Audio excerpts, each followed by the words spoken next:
بسم اللہ الرحمن الرحیم۔ ایام کی حقیقت بہت عجیب و غریب ہے۔ آپ سمجھتے ہیں کہ 24 گھنٹے کا جو دن ہے، اور رفع کی بحثیں کیا ہیں؟ یہ جو دن ہے 24 گھنٹے کا، اسے آپ ایک یوم سمجھتے ہیں بس۔ یوم کی اور کتنی حقیقتیں ہیں۔ لفظ یوم کہاں کہاں اطلاق ہوا ہے، اور لفظ لیل کہاں کہاں اطلاق ہوا ہے۔ سورہ مبارک قدر کی تفسیر میں حضرت امام جعفر صادق علیہ السلام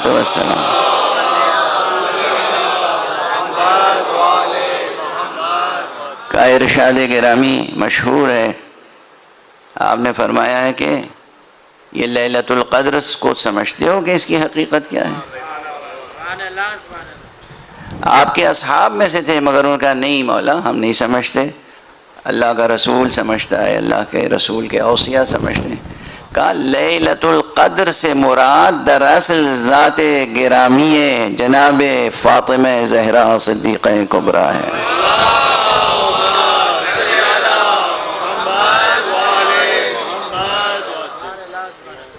اب عام مفسرین کو سمجھ میں نہیں آئے گی بات، تو یہ ان کی مجبوری ہے نا، لیکن معصومین کے محاورے کو سمجھنے کی کوشش کرنی چاہیے، خدا کے محاورے کو سمجھنے کی کوشش کرنی چاہیے۔ تو لیل سے مراد اگر فاطمہ زہرا سلام اللہ علیہا ہیں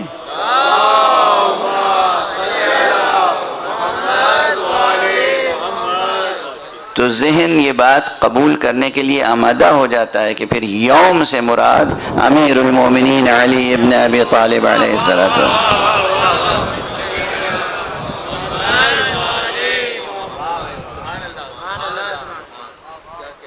اور جب یوم کو ایام جمع کیا جائے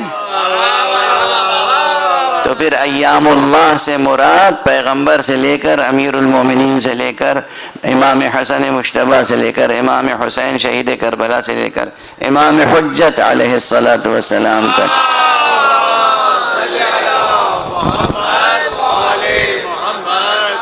یہ ہے ایام اللہ، اور ان کی شخصیتوں کے بارے میں ان کی آمد کے تعلق سے یاد دہانی کرانے کے لیے حکم دیا جا رہا ہے جناب موسیٰ کو۔ وَذَكِّرْهُمْ بِأَيَّامِ اللَّهِ، آپ اپنی امت کو یاد دہانی کرائیں ایام الہیہ کی۔ ہر صبر کرنے والے اور ہر شکر گزار بندے کے لیے اور نشانیاں ہیں۔ سبحان اللہ سبحان اللہ۔ اب آپ اندازہ فرمائیں کہ جب ہمارے مبانی بھی ایک مبنا کہتے ہیں تھیوریٹیکل فاؤنڈیشن کو، مبانی جب ہم کہتے ہیں، مبانی مبنا کی جمع ہے، مبنا یعنی فاؤنڈیشن، اور جب علمی بحث میں مبنا کا لفظ استعمال ہو تو یعنی کسی بھی تھیوری، کسی بھی ہائپوتھیسس، کسی بھی یونیورسل لاء کی جو بنیاد ہے علمی، منطقی، ریاضیاتی، وہ کہلاتی ہے مبنا عربی میں۔ جیسے فقہ میں اور اصول میں، ہمارے شریعت کے مباحث میں، کہ ایک شخص یہ فتویٰ دیتا ہے، وہ فتویٰ دیتا ہے، کہتے ہیں فرق کیوں ہوا؟ کہ مبنا کا فرق ہے، فاؤنڈیشن میں جو بات تسلیم کی گئی اس میں فرق ہے۔ تو جو ہمارے مبانی سے واقف نہیں ہیں انہیں واقف ہونا چاہیے کہ کن تفسیری مبانی پر ہم ایام اللہ کی تفسیر کر رہے ہیں، کہ ایام اللہ سے مراد ائمہ اطہار علیہم السلام ہے۔ جب ایک حدیث نبوی بھی ہے، یہ فقرہ عربی میں ضرب المثل ہے تقریباً ادبی سطح پر، اور یہ بعض روایتوں سے یہ بات ثابت ہوتی ہے کہ یہ فقرہ زبان مبارک پیغمبر صلی اللہ علیہ وآلہ وسلم پر بھی آیا ہے۔ کیا ہے؟ فرمائے یابن آدم، یابن آدم انک ایام، اور اس پہ کوئی اعتراض نہیں کرتا۔ اے فرزند آدم تو ایام ہے. یا ابن آدم انکا ایام.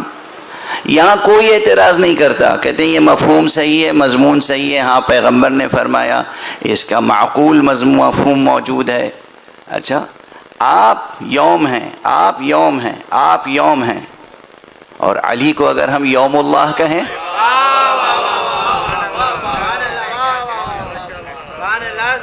علی تو ہیں ہی یوم اللہ.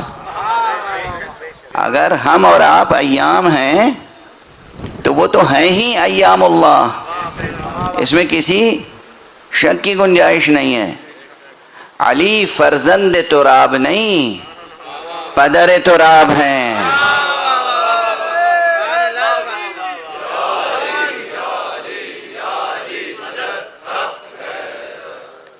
تو یہ ائمہ اطہار علیہ السلام ایام اللہ ہیں. اب ایک جملہ عرض کروں، اگر ان مبانی پر، ان اصولوں پر تفسیر قبول کی جائے تو بہت واضح بات ہے کہ اللہ جن ہستیوں کا ذکر کرنے کے لیے موسیٰ اولو العزم پیغمبر کو حکم دے، ان ہستیوں کا ذکر کرنے کے لیے ہمیں یہ امت منع کرے.